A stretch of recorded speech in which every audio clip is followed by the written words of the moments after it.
সুজনুরের আমি মোহাব্বত করে আজকে লালপুরে আসছি। আমি ফোন দিলাম ভাই প্রোগ্রাম না থাকলে আসবেন, শত ব্যস্ততা ফালাই দিয়ে আসছি। ইয়ামিন সরকার আরো অনেকে আসছে, সুমন সরকার, আইনা, তাদেরকে আমি ইসলামিক যত নবী পাকের শান ওলিদের শান ছাড়া আপনারা আমার চ্যানেলে ঢুকে দেখবেন অশ্লীল কোন সামা কোন কুবাক্য ওই মঞ্চের মধ্যে হয় নাই, আমি দেই নাই। ভাই মিথ্যা বলছি? মিথ্যা বলছি না? আচ্ছা, এখন যারা এটা পছন্দ করতো না, এলাকার অনেক মানুষ দেখছি এটার প্রশংসা করছে, সত্য তো সত্যই, কিন্তু আমাদের নিজেদের লোক ইয়ামিন ভাইয়ের আর আমার ছবি ক্রস দিয়ে ছাড়ছে। অনেকে প্রশ্ন করছে তার সাথে আমার কি সম্পর্ক। সুজন নুরি আমার বন্ধু মানুষ, ইয়ামিন সরকার আমার বোন জামাই।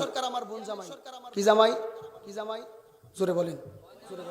বোন জামাই কি আমার বাড়িতে আসতে পারে না, তার এটা কর্ম, সে কি সামা গাইতে পারে না, সে আমার বন্ধু মানুষ, আমার দরবারে যাইতে পারে না, সামা গাইতে পারে না।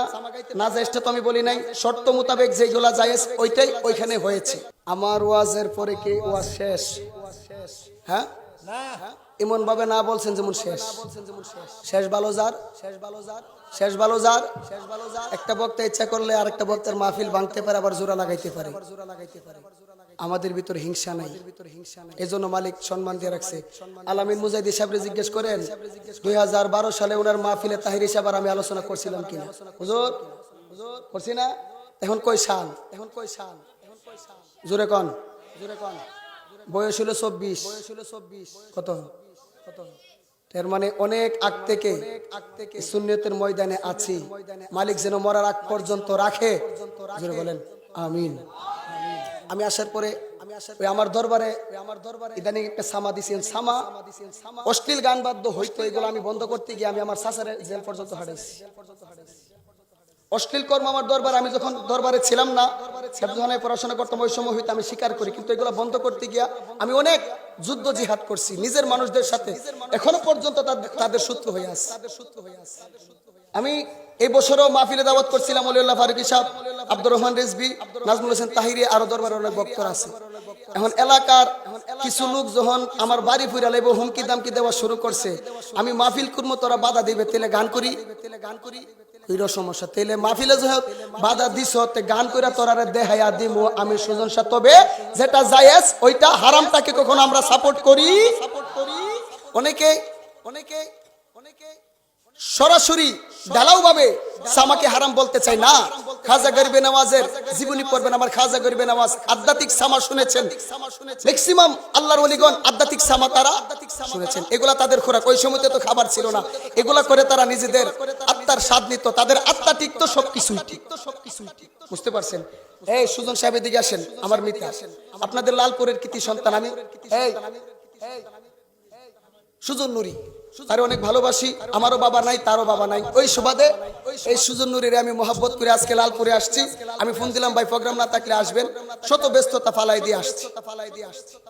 ইয়ামিন সরকার আরো অনেকে আসছে, সুমন সরকার, আইনা, তাদেরকে আমি ইসলামিক যত নবী পাকের শান ওলিদের শান ছাড়া আপনারা আমার চ্যানেলে ঢুকে দেখবেন অশ্লীল কোন সামা কোন কুবাক্য ওই মঞ্চের মধ্যে হয় নাই, আমি দেই নাই। ভাই মিথ্যা বলছি? মিথ্যা বলছি না? আচ্ছা, এখন যারা এটা পছন্দ করতো না, এলাকার অনেক মানুষ দেখছি এটার প্রশংসা করছে, সত্য তো সত্যই, কিন্তু আমাদের নিজেদের লোক ইয়ামিন ভাইয়ের আর আমার ছবি ক্রস দিয়ে ছাড়ছে। অনেকে প্রশ্ন করছে তার সাথে আমার কি সম্পর্ক। সুজন নুরি আমার বন্ধু মানুষ, ইয়ামিন সরকার আমার বোন জামাই। কি জামাই? জোরে বলেন। বোন জামাই কি আমার বাড়িতে আসতে পারে না, তার এটা কর্ম, সে কি সামা গাইতে পারে না, সে আমার বন্ধু মানুষ, আমার দরবারে যাইতে পারে না, সামা গাইতে পারে না। না যাইতে তো আমি বলি নাই, শর্ত মোতাবেক যেগুলা জায়েজ ওইটাই ওইখানে হয়েছে। ইয়ামিন সরকারকে কৃষ্ণনগর গণেশার ভক্ত ইসমাইল ফকির, ওনার মেয়ের জামাই, ওনার ছেলে, বড় ছেলে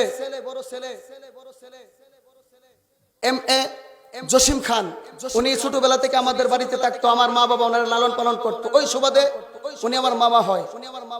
ওনাদের এখানে আসা যাওয়া করতো। আর আমি জগতে বহুত মানুষ দেখছি, কিন্তু ইয়ামিন সরকারের মতন এরকম নম্র ভদ্র মানুষ আমি খুব দেখছি। সত্য সত্য কম দেখছি। কেন? একটা বিড়ি খায় না, সিগারেট নাই, কোনো নেশা নাই, মহিলাগত কোনো নেশা নাই। আমি তার সাথে যতদিন সময় দিচ্ছি আমি বুঝতে পারছি। তোমাদের কাছে কোনো ভুল থাকলে তোমরা ভুলটা ধরাইয়ে দিও।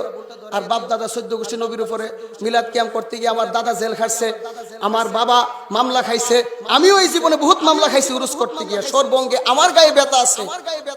তোমরা দূর থেকে ফতোয়া মাইরা দিয়া এগুলা বন্ধ করতে পারবে না। কাজী কদমে হাত দিয়ে বলবো, আমার কোনো একটা কর্ম যদি ভুল মনে হয় আমাকে যোগাযোগ করার চেষ্টা করবেন, আর না হয় আমার দরবারে এসে আমাকে সংশোধন করাই দিবেন। আবারও বলি, 5 আঙ্গুল দেখাইলে 1 আঙ্গুল দেখানোর ক্ষমতা আমার আছে। ওয়াখিরি দাওয়ানা আলহামদুলিল্লাহি রাব্বিল আলামিন। আসসালামু আলাইকুম ওয়া রাহমাতুল্লাহ।